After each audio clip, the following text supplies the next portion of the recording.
Conference play in the Mountain West kicks off this weekend, which got us feeling a bit nostalgic around the Mountain West Network studio, reminiscing about the first ever Mountain West football game played back in 1999. Here's a look back at what some of the experts were saying back then, courtesy of this Throwback Thursday and some rookie reporter we stumbled across.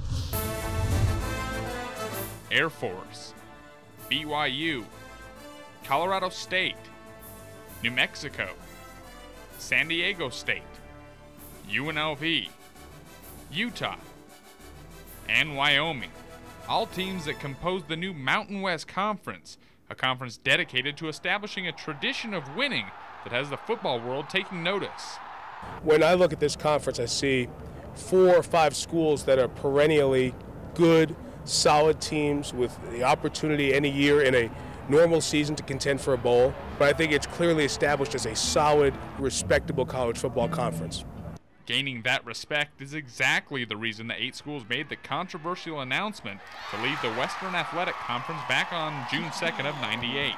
People in the bigger conference looked at WAC football, and with the exception of maybe the champion, they would always look at it as maybe it's a level below.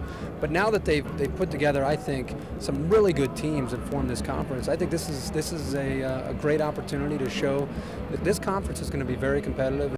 The teams of the Mountain West now have the high level of respect they were so desperately wanting. But the question remains, can this conference compete with the big-time conferences like the Big Ten and SEC? Eventually, this conference will be as good as anybody in the country because they got good football schools and they got good stadiums and they got good people running the organization. Only time will tell whether the Mountain West will be a force to be reckoned with, but I think it's going in the right direction.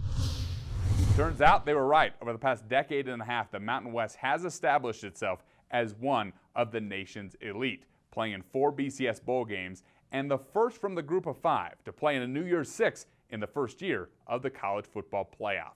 Hope you enjoyed our look back with that Throwback Thursday.